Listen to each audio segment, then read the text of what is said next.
Hey everybody, we're back with 5114 and we're going to switch the chapter. So this is all chapter 8 stuff. And there's going to be a lot of issues that we saw in chapter 7, chapter 6, and chapter 5 popping up here, as you will. This is some form of decision theory. So all the stuff in decision theory, all the take-home messages appear here as well. There's choices that need to be made. So just like in decision theory, your choices will matter. It's my experience that people that are usually arguing about this right here are usually arguing about something as simple as a choice. Either they're making this, well, I should just say they're making decisions based off of differing criteria. And then they have an argument about whose solution is better, but they're comparing apples and oranges. We're going to get into all of that.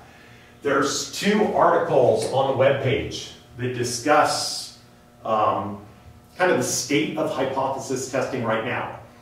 A couple of years ago, the Basic and Applied Social Psychology Journal, BASP, had banned p-values. So they had made a blanket statement that p-values were not going to be accepted by their journal anymore. And p-values are a form of, or at least they're a tool used sometimes in hypothesis testing. We're going to go over that. We're going to go over what their gripe is.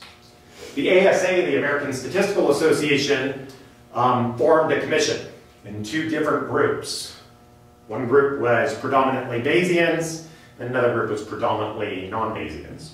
And they wrote a couple articles, and I posted a preprint of one of those articles on the webpage, and you can read through it. If you read through this carefully, the arguments are good. So arguments on both sides are good. However, the conclusions I don't think that they helped any. And so it's going to be up to the next generation to decide what they want to do about this. I'm going to try to explain in the next couple weeks where the disagreements are, what the different utilities in doing hypothesis testing are all about, and the questions that they specifically answer. I will say this. All the different devices out there for doing hypothesis testing, let me be a little bit formal maybe about what I mean. So consider a problem like this. I have some distribution. I don't really care if it's IID. I get to see n observations, and I have a question. And this is probably the most common hypothesis test out there. This is the real contentious one as well. So it's the most common one, but it's also the biggest problem when you ask this specific question.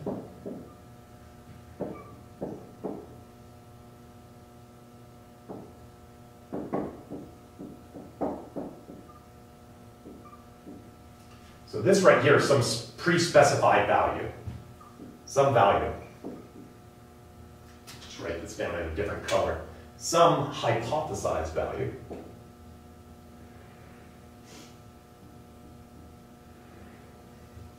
So it's fixed value that you pre-come up with.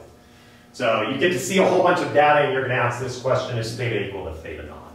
And if you lived in a continuum, if theta lived in a continuum, I'd probably say that I can already answer the question for you, unless you were simulating in a particularly funny way. But if this was a real problem where all you got to see was this, and you're trying to answer this question, I'll probably say no, it's not true.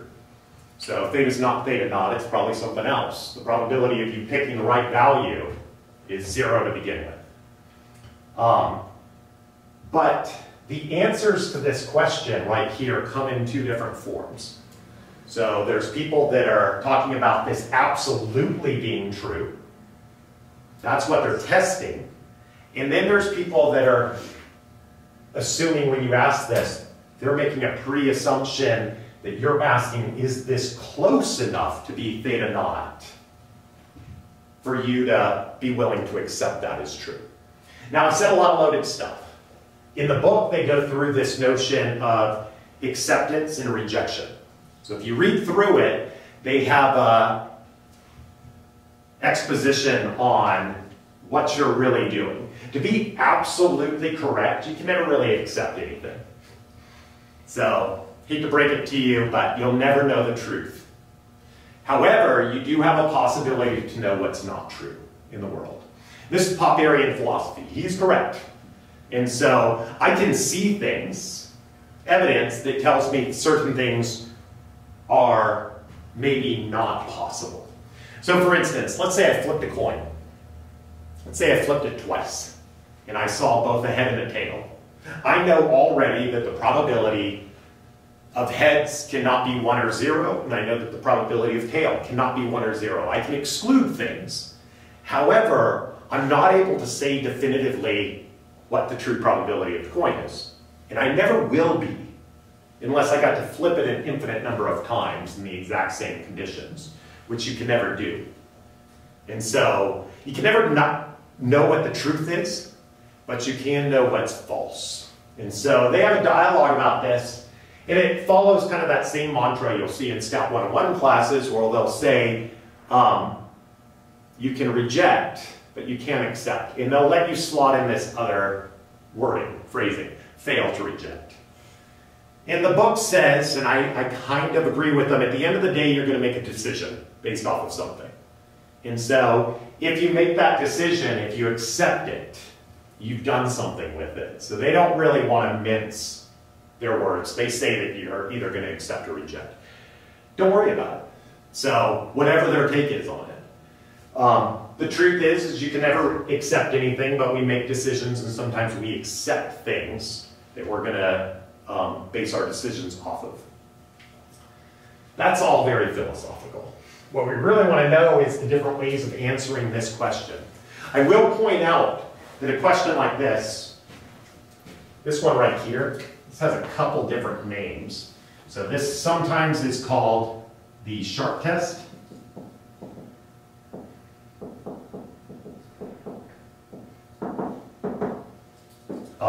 I might say the simple versus composite test.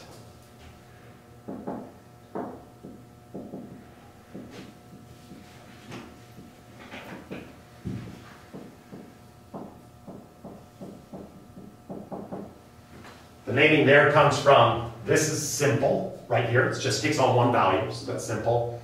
And the other side of this is it takes on a spectrum of things. So that's composite. There's a whole bunch of values in here.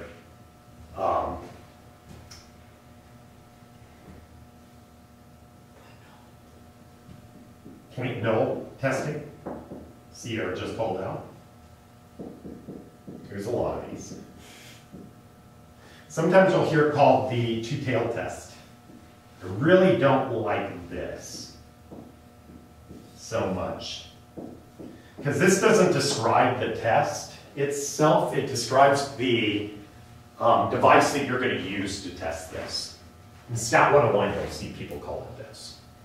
Oftentimes, it's called this simply because you're really looking at deviation from theta naught on either side, and that happens in the tails.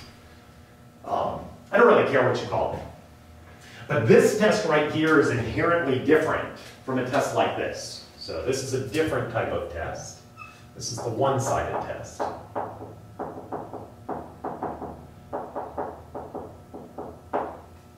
I don't really mind calling it this. But this is composite versus composite as well.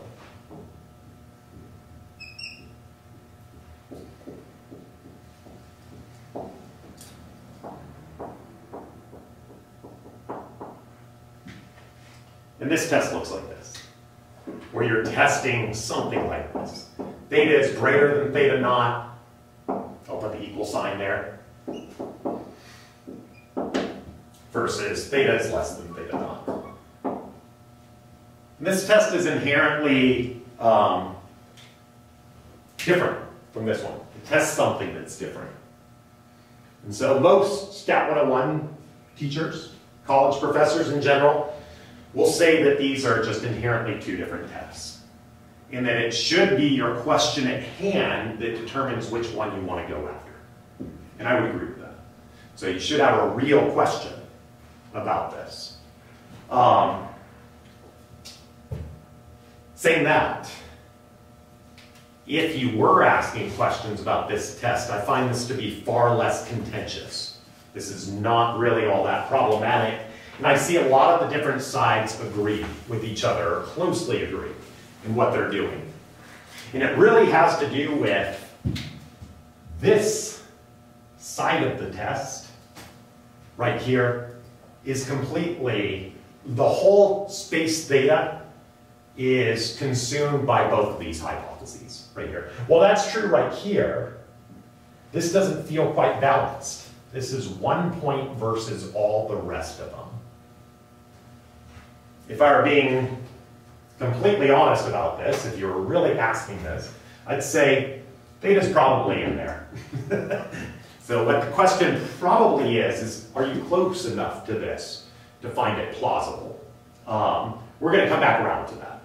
So what a lot of people are arguing about over here is a relative distance versus an absolute distance. So are you absolutely testing that, or are you coming up with some sort of a relative distance? And the Bayesians and the non-Bayesians, the Neyman Pearsonians I should say, are really arguing over that. What is their distance function? Is it a relative distance? How did you calibrate that relative distance? So on and so forth. And that's where I think the argument is, not just in terms of the results. There's more to this, what the Neyman Pearsonian assumes when they do this testing. So they have a set of assumptions, and they're trying to guarantee something. And a Bayesian is oftentimes doing something different. We're going to cover both forms of testing. The point of this sequence of lectures is to let you know what people do. Usually in class, I would tell you what I would do in many cases. I'll throw out, one time I had submitted an applied article for publication, and the reviewers, one of the reviewers had pointed out to me, or at least to the editor, they said, the statistician on board does everything he can to avoid hypothesis testing, and they found it to be peculiar that the ways I was trying to answer questions wasn't in a hypothesis testing theoretic framework. I was doing estimation the whole time and making claims about my estimates and its variability. So the reviewer wasn't wrong. I do try to avoid this question because I'm not quite certain sometimes what question we're even trying to answer. So a lot of times when I go to my scientists, they say, I just want the thing that gets me published. And as an ethical statistician, I'm not always on board with that. I'm trying to answer a real question. So this problem, at least in this setup right here, has been greatly abused for a century now, and it continues to be greatly abused, and there's no agreement right now on how to fix it. I do have my opinions. I know what I would do. I know what I do, and maybe we can answer some of those questions in the follow-up Q&A. Okay. One thing I do want to point out also as we proceed into this, I don't need you to choose who you are in all of this. I want you to think about it. So even if you walk in and you say, I'm not a Neyman Pearsonian because I'm a Bayesian, for instance, I want you to think very carefully about what the Neyman Pearsonian is doing. So I give a lot of credit to Neyman and Pearson for trying to add mathematical credence to what Fisher was doing. We'll get into that conversation soon. So I think Neyman and Pearson were right mathematically about what they were doing, and I think that there's cases where following the typical Neyman Pearsonian framework is totally reasonable, absolutely reasonable thing to do. And I think that there's also cases where it doesn't make any sense to do that. And it depends on what the question is. So I'm not going to take a strong side here. I think that the Bayesian does force you to build into your answers all the considerations in the problem. Saying that, I found that in practice, a lot of people don't do it very considerately. And so I don't know what their answers mean. We're going to talk about that. So what I think a real calibrated answer is, and then I think There's some answer, and I don't know why they picked this, and it's unsatisfactory to me. We're going to go through all the issues, caveats, and pitfalls here. But anyway, this is the basic setup. I want to make a decision between two hypotheses. So if I wanted to know if theta was theta naught versus something else, I'm going to choose one of these two things at the end of the day. I don't care what language you use, accept, reject. I'm going to use that. If you want to use fail to reject versus reject, that's fine too. So at the end of the day, you think one of these is more plausible. That's all we're talking about. We'll talk about this test as well. So basically, let me just write down our goal is to decide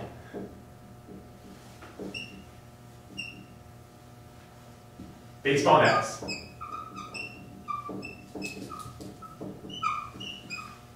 all of my data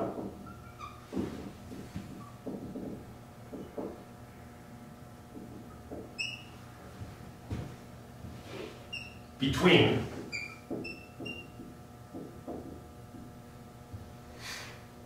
H naught, so I'll call this the null hypothesis, if you will.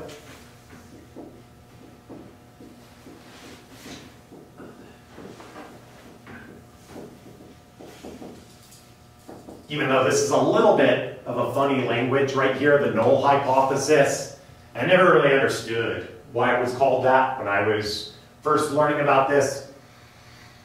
We just stick with this for historical reasons. At least we all agree on that. So, out there in statistics, we all agree that H naught should be called the null hypothesis. Sometimes people will call this H1 right here, is the opposite of it. I've chose to put an A, it's really an alpha. That's just my notation. A lot of people do put alpha down here. I don't know why they don't just write A.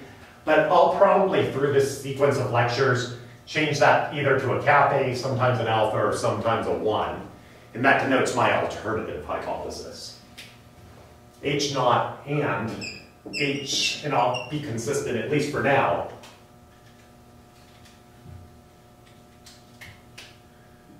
This thing is the alternative hypothesis.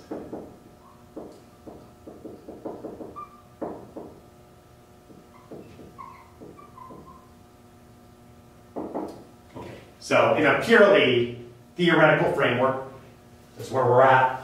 If I can decide between two things, and I can do that in an expedient way, I can decide between n things, n different hypotheses. And so this whole thing extends to lots of different hypotheses that you can test. If I can compare two things, I can do a lot of pairwise comparisons and figure out what I like best. And so this basic setup of comparing between two things extends to everything. Okay.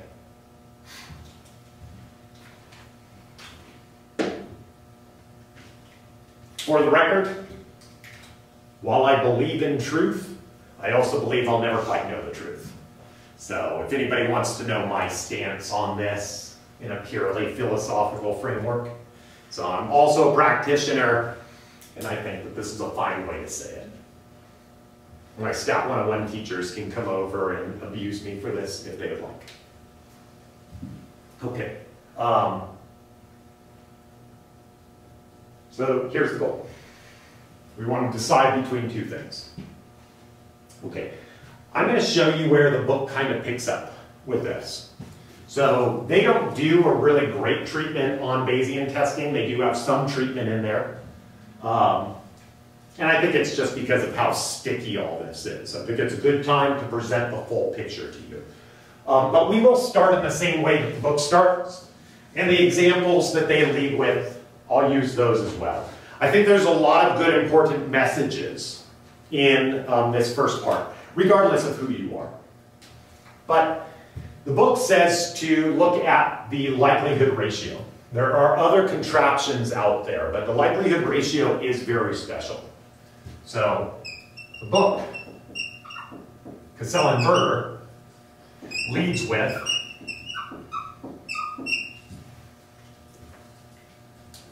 this function, lambda of x, so is equal to a ratio between two likelihoods. I'll write this down. Max theta element of h naught likelihood divided by the max over theta in element of h naught union h alpha. Likelihood theta given x. This is called the likelihood ratio.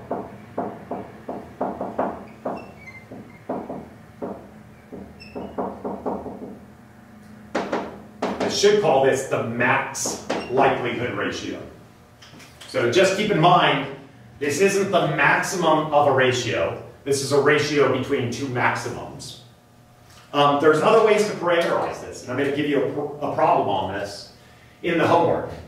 But the way the book starts out with all of this is they maximize over theta naught. So in this problem, that's a really good, easy maximum to take. That's because theta naught's just 1 point. So there's only 1 point I even need to evaluate. Don't give me any choices. I know where to maximize. In the one-sided test, this would be over the entire one-sided range. You'd have to maximize over that space. There's a couple different ways that you can treat this. It's not absolutely required that you maximize this over both of these spaces. Sometimes people maximize just over that. And all of the theoretical stuff that we're doing is going to be the same. It's going to work out the same. It doesn't change the thresholds, and it changes what the thresholds mean.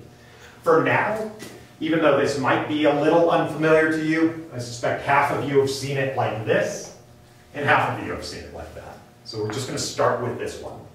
And everything you know about the other one is also true. So the reason they do this is this is the entire space right here. So this is the entire space you're considering.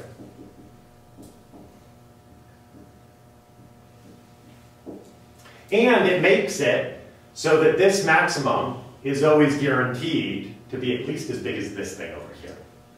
And so if I divided by that right here, and I took out the unit, I wouldn't know what the bounds on this are.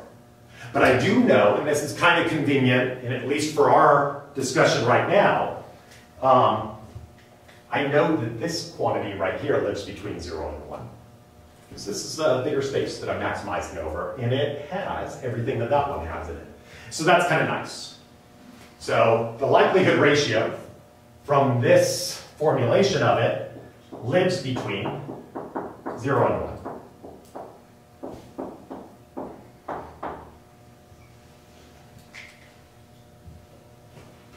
So this formulation is bounded between 0 and 1. I like that. I do think that that's good. At least for my human mind, where I never know what big means. And people will tell me numbers sometimes, and I'm like, I don't know if that's big or not. So, compared to what? So, this is a nice, useful representation right here, because I know what big is. Can't be any bigger than 1. And I know what small is. Can't be any smaller than 0. Everything positive in that equation. So it's bounded by 0. So that's kind of nice. So for my human mind and thinking about this, I do like this formulation. Okay, so here's the idea. And this function, it's not arbitrary. I'll give you a heads up right now. There's actually some optimality properties about using this ratio, and I really like that. So just keep in mind, we've been talking about likelihoods being self-relative, and they should really only be useful in ratios. Well, we see it right here.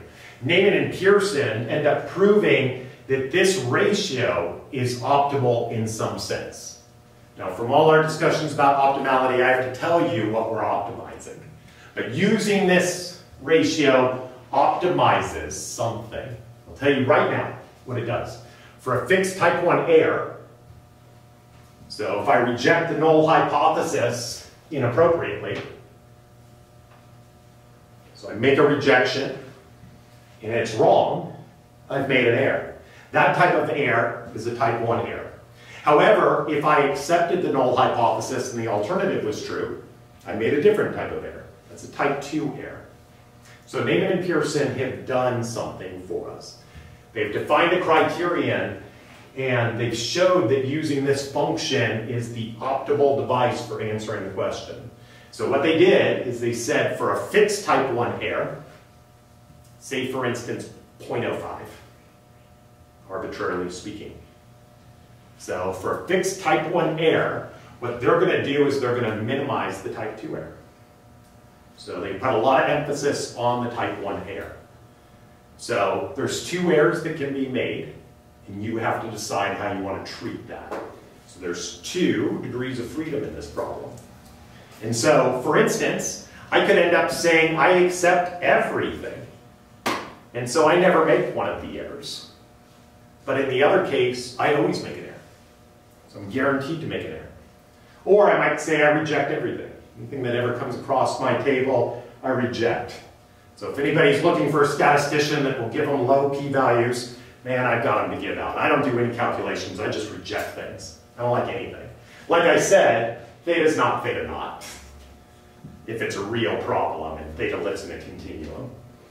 Same math. When scientists come across some true results, I've made an error.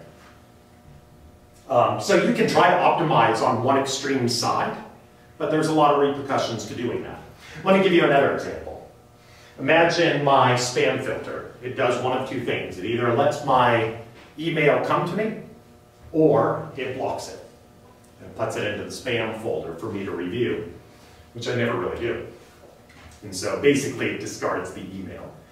I could end up letting every email come through and say there's no restrictions.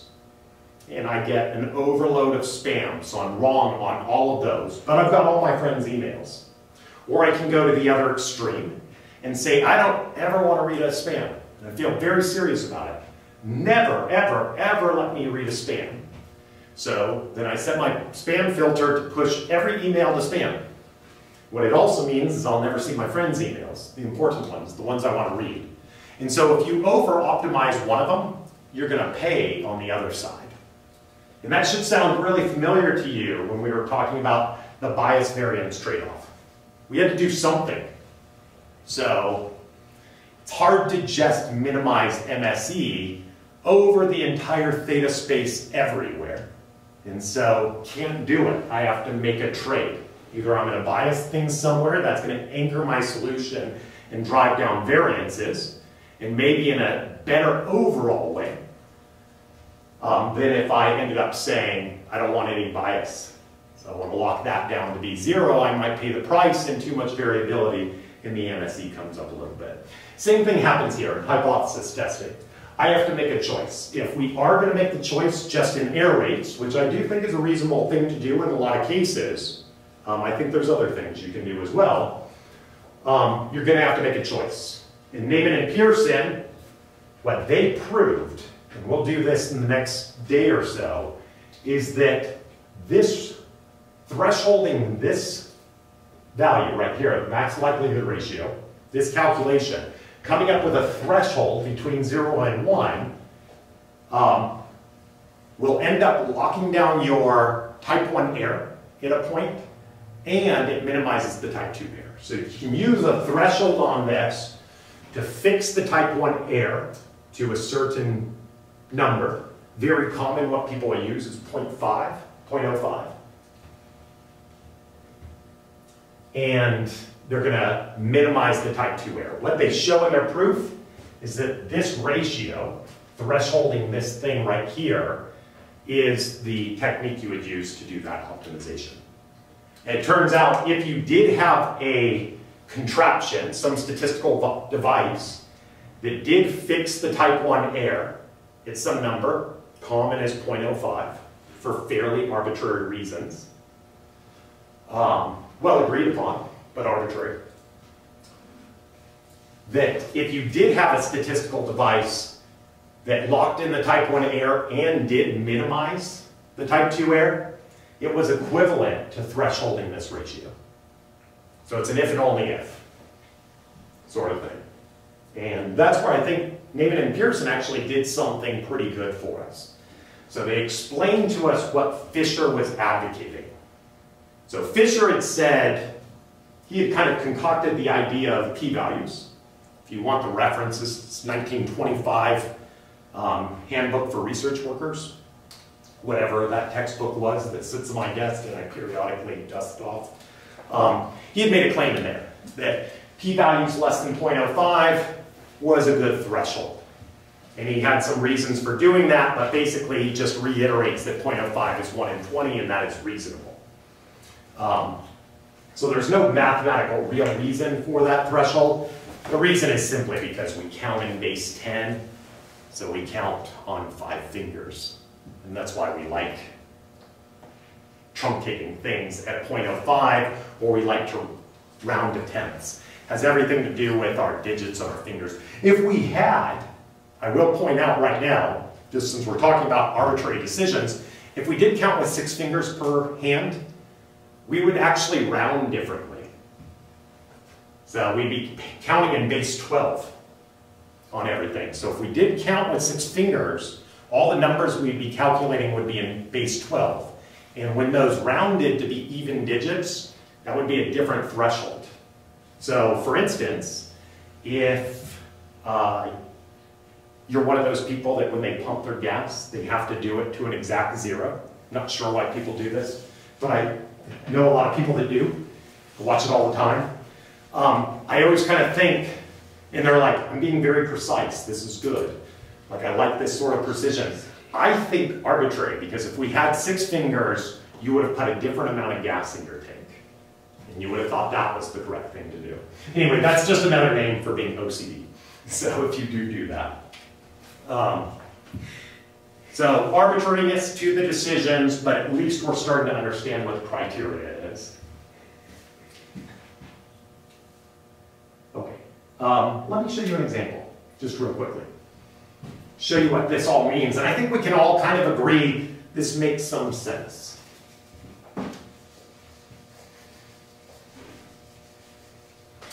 So let me look at an example. I'm going to invoke a theorem and just use this right away. We'll set up the problem, we'll get halfway through it, I'll tell you something obvious, and then I'll invoke that theorem. Example. Say I have xi's, it's coming from a normal distribution. I'll say this is mean theta, just so we can stay with the same framework. And I'll say that it's got a fixed known variance. So I'll say this is known. Again, if you didn't know it, you'd estimate it. So it doesn't fundamentally change anything in the problem. I'll let this be IID stuff, and I'll say I goes from 1 to n. Basic setup. That's hypothesis test.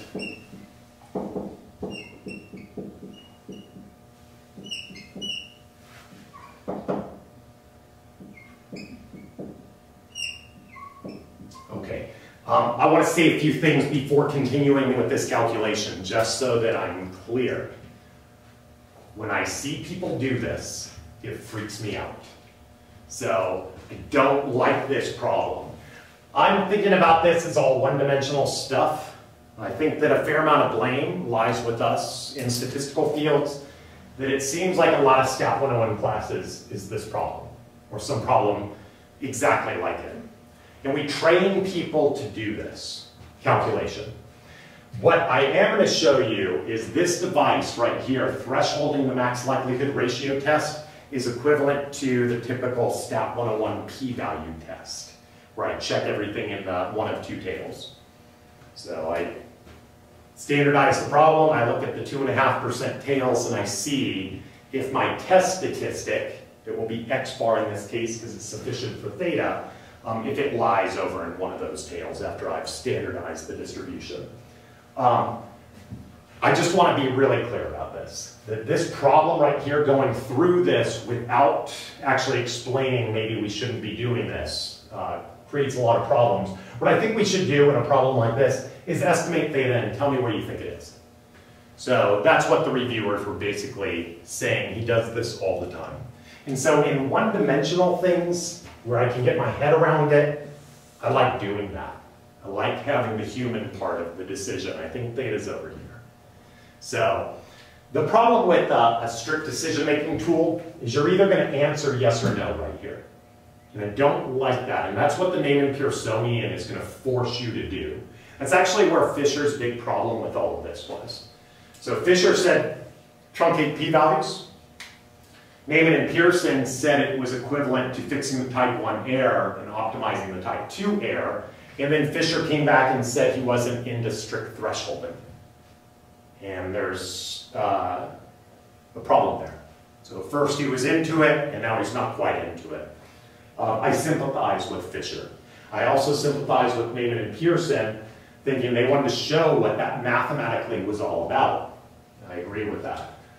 So I'm going to show you what this is all about right here, but I'm also going to be sprinkling in the caveats saying I wouldn't necessarily do this. So lots to think about as you work through these problems. I think it would be fair to say, hopefully you don't reach your opinion on this, a hard opinion, in the next 6 months. Take some time deliberating on what it is you should do when you try to make a decision. What we will do in this class is quiz you and test you and give you homework problems on being able to do the calculations, so if you have an argument, you know what you're arguing about in the first place. That's my hope. Okay, so what we're going to do is we're going to compute the max likelihood ratio and see what it says. So lambda x is equal to the max, and I'll just write this. This is theta, well, I'll write it like this anyway. I'll say theta naught right here is the set of just one data point. It's theta naught right there. So that's my space. Likelihood function divided by max. Theta is an element of the entire space. This is H naught union H alpha. That right here is all of theta space. So this is the real number line. This is negative infinity to infinity. That's what that whole space is. Likelihood function. Let me just write out what this is. Max theta element H naught, if you'd like. Let's write this all down again. Element of everything. But let me write in what the likelihood function looks like. I can make a mistake, or not a mistake. I could just waste some time and write down the normalizing constants. You'll see that they cancel. I goes from 1 to n, e to the minus 1/2 xi's minus theta squared over sigma squared.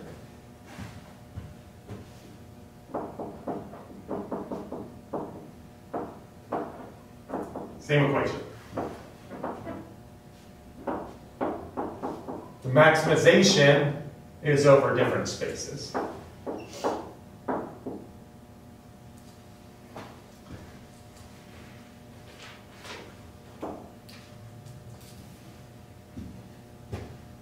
That's a ratio. Apologies for my non-straight line. You can make your life easier, and you can work with a sufficient statistic right away. So I could simplify this whole thing if you wanted to by doing some algebra. Or I could invoke some knowledge that I already know, that I'd rather just use the sufficient statistic. So let me just write this down.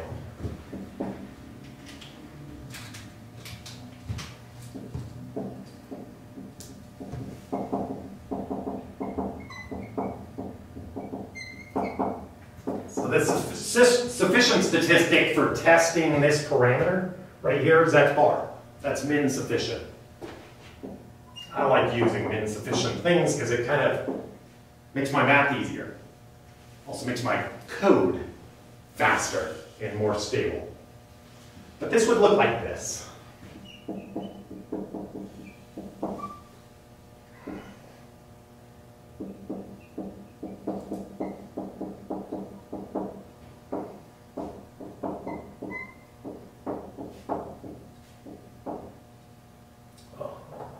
Same way. H naught,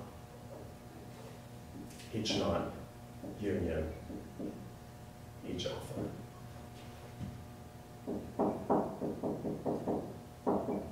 I could write down the distribution for the sufficient statistic. I'll just remind you, P of X bar given sigma squared and mu and theta. This is 1 over 2 pi. The variance for X bar is sigma squared over n. So this comes out as a root n right in here, e to the minus 1/2 X bar minus theta squared over sigma squared. That's that distribution. And there's an n in here, because the variance reduces by that factor of n. I could end up just plugging in this equation right here, and I prefer to do that.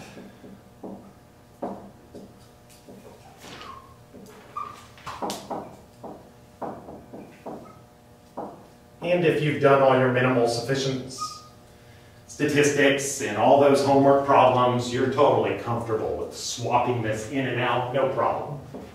E to the minus 1/2 X bar minus theta squared over sigma squared over n. E to the minus 1/2 X bar minus theta squared over sigma squared over n. I'll let you show, if you'd like, that these two ratios are exactly the same things. They are the same numbers. And you could reconcile this division by 1 over n right here by saying it all just cancels out of the equation anyway. But let me just show you a theorem.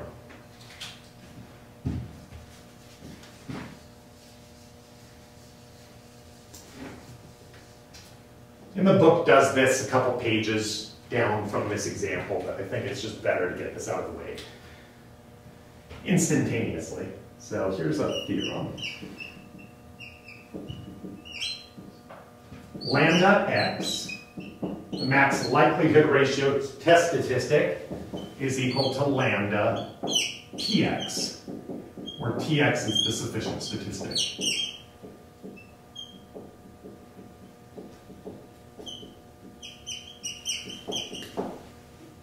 And that's what I've basically written down right here.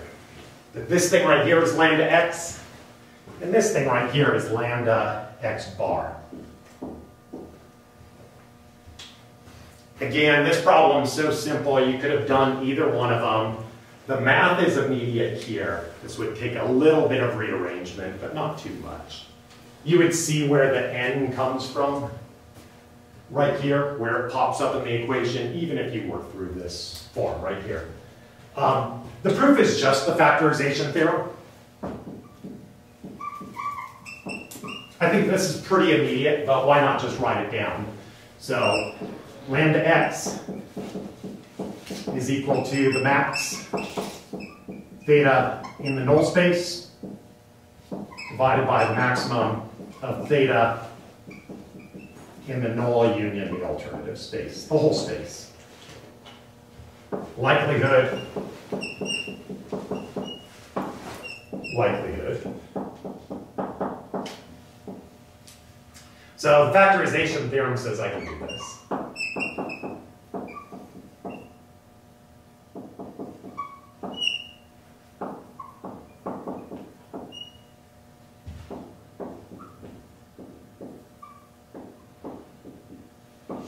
Nothing changes in my maximums. Says that I can factorize everything into a function of the sufficient statistic times, give myself just a little bit more room, GTX given theta times HX. Some constant. And some people have asked me about that constant before and says, it's a little bit arbitrary on what shows up in there. Yeah, there are some choices you can make. There's a lot of ways you can do this factorization. It's the same thing right here. GTX given theta HX. Remember that we're operating over theta right here, so I can cancel those right out. This doesn't have anything to do with theta. So this could be, didn't need to be, but GTX could have been the probability distribution of the sufficient statistic. So we could have written that down right there. And there's a lot of ways I could shuffle the little normalizing constant around. And it's arbitrary. And no matter how I do that, they cancel right there anyway. But we have our punchline. This is going to be the maximum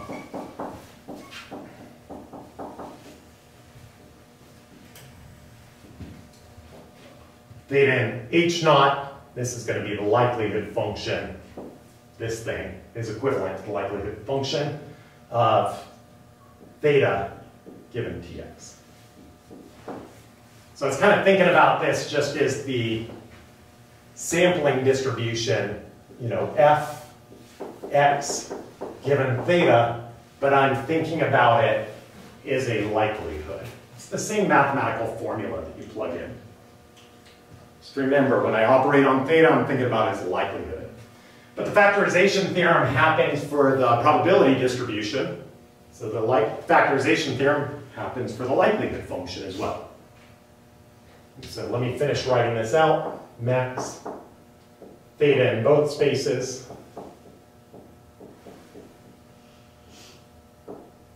Likelihood function that just depends on Tx. I hope that was obvious, that you would have thought, of course I can do that. So, this might have been where my level of obviousness was. You know, back when I was seeing this for the first time, I knew this was true. So, saying that, that's all I've done right here. I just kind of adopted that right away. You'll see why I've done it in a moment. But that's effectively what we've done, is we just operated with a sufficient statistic. I want to remind you, if we didn't know what sigma was, and I used x bar as the sufficient statistic, and I was also trying to do inference on sigma, I would have just made a mistake. I need both the sum of squared errors, xi minus x bars, that thing's summed up squared, and I need x bar. Okay. So let's maximize these two spaces. And we've gotten a lot of training on that in chapter 7. You'll notice that in this particular formulation of the likelihood ratio, the denominator is always asking you to maximize the likelihood function. So it's an MLE problem. This is a restricted problem. So this one is unrestricted. And so I know what the MLE is. So the MLE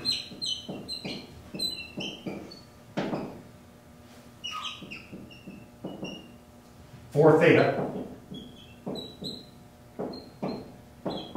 is x bar. And we've shown that a number of times. So I know how to maximize this. If you will, I'm going to get rid of my normalizing stuff. I do know what sigma is, so I can just cancel it all out, not operating on it. So again, when you're dealing with likelihood functions, you're integrating constants cancel. Okay. And so lambda Tx, that is still my sufficient statistic, so we'll keep that, is equal to, I'll do the denominator first. I've already canceled the normalizing constant in all of that. Oh, and huge problem. There's no product there. product's gone in all of that. Sierra's looking over and she's like, oh yeah, right.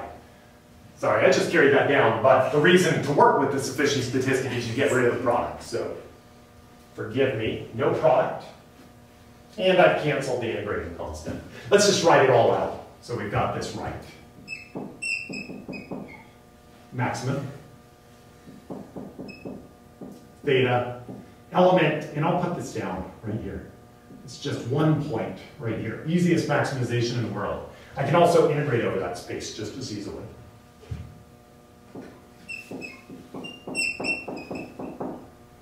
And I'll write down x bar, if you will. And then the maximum over theta. And I'll let you know, this is over this whole space. The real number line. Oh. I'll write it down like this. E to the minus 1/2 x bar minus theta squared over sigma squared over n. E to the minus 1/2 x bar minus theta squared over sigma squared over n. If you're confused on where the n comes from in all of this, remember that's how much variance there is when you average something. If you want to expand this over here and just work with the raw data, that n will appear. That product will run up here. Once I expand it over everything, it'll show up in a sum, and that n will end up appearing. It's just easier if you start with the sufficient statistic, though. So I know what this maximum is down here. So that's going to go right in here. And I know what the maximum over one data point is. It is that data point is the maximizer. And so this whole thing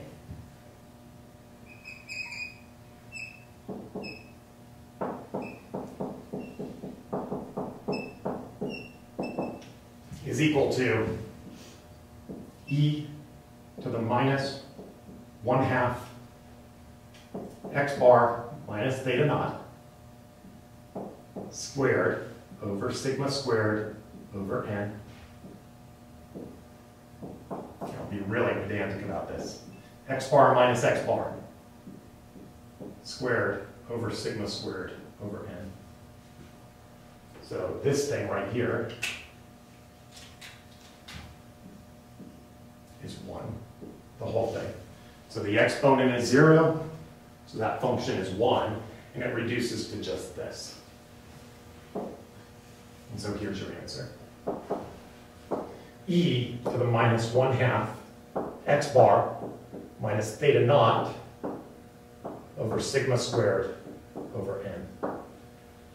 That thing all squared right here. So this is the max likelihood ratio. Again, if you started here, all would have been fine too.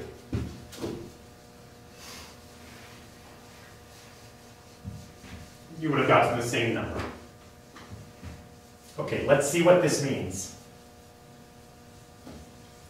And Naiman and Pearson will provide us a proof on optimality of controlling the type 2 error.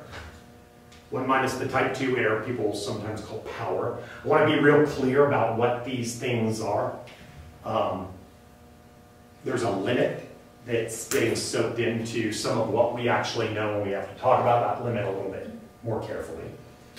But let's just stick with this. So, large values of this number, e to the minus 1/2 x bar minus theta naught squared over sigma squared over n, support the null.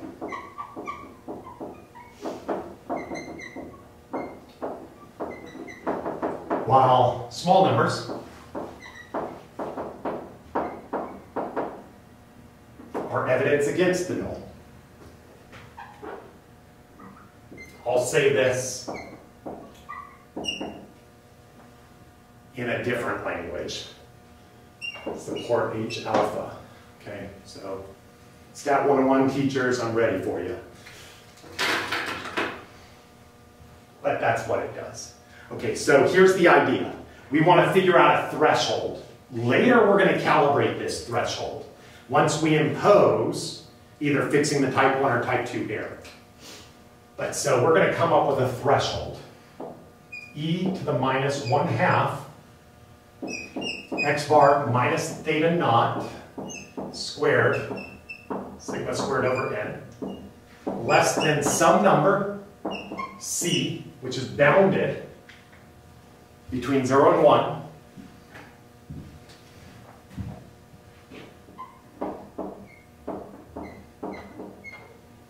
so if you make this number 2, you're never going to reject anything. Okay, so how you pick this number right here is going to determine, at least in the hard thresholder state of mind, will be the decision criterion. So this is a fixed value.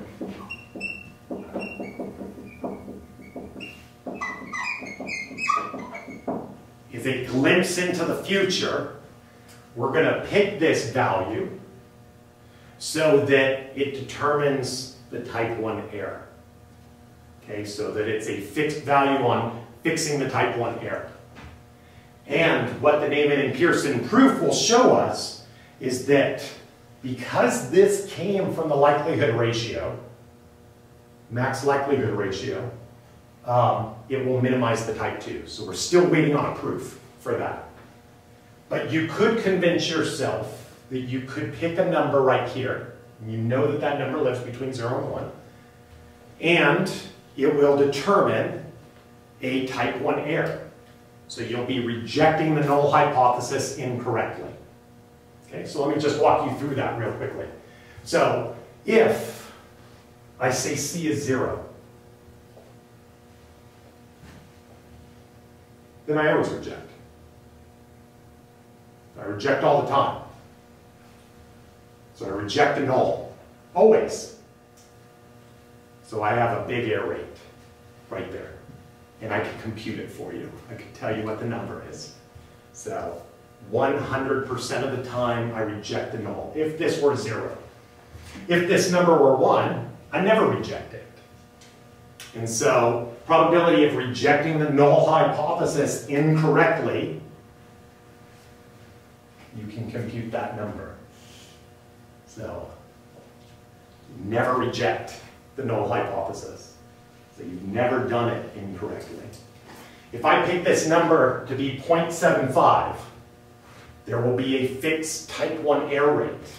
That number will depend on what those numbers are. I can't tell you what the number is until you tell me more about this problem.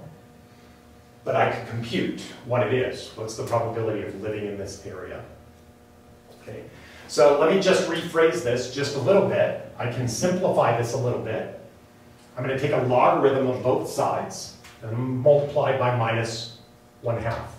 So let me just take a log on both sides. Put it over here.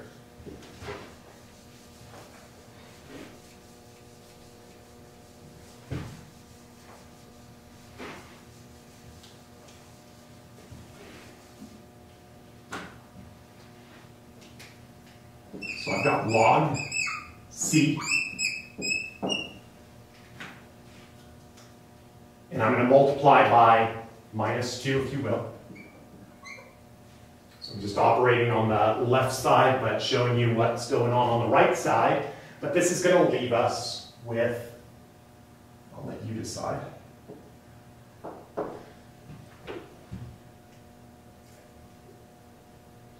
X bar minus theta naught squared over sigma squared over n. This is the 9 a.m. stuff. Oh, and let me actually just put the equal sign down so that we can be certain of which one we're talking about. See, which way does this sign go? It's 4 p.m. It's going this way. I took a log. Did I change the direction of the sign? No. I multiplied by a negative number. Hey, how about that? So, invoking 3rd grade. So this is the stuff where you can start making some mistakes, but this is going to flip around. I've made that mistake. Everybody does. So remember, this number right here is negative. Below 1, that number is negative, so that's what that negative sign is doing. So now I'm going to multiply by this number on both sides, and I'm going to take the square root of both sides. So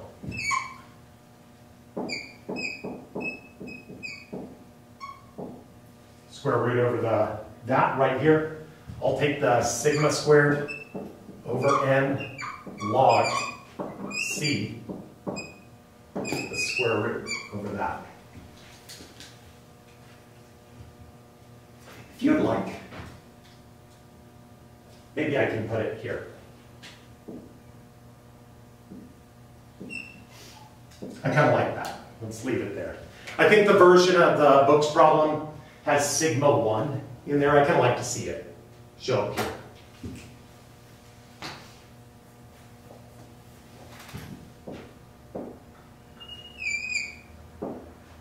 So what this says is if x bar minus theta naught is large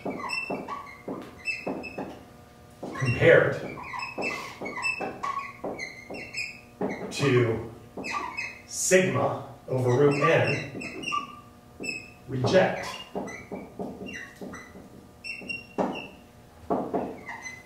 That's the idea. If you've ever done a Stat 101 calculation, oftentimes you'll be looking for this number to be 1.96. That's the 0.05 decision rule. So let me just make a note.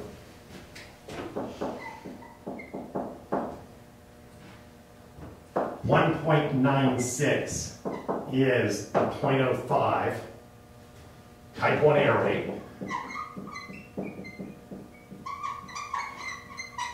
Decision threshold. Just a little bit of Stat 101 for you. So all those p-values that you've been computing, they've all come from a likelihood ratio. So all that Neyman Pearsonian stuff, that's where it's all coming from. I'm going to have to walk you through this just a little bit more, but you'll notice this is just some constant right here. And so I need the -2 in there. If I didn't have it, that's an imaginary number. So lots of sanity checks in all of this.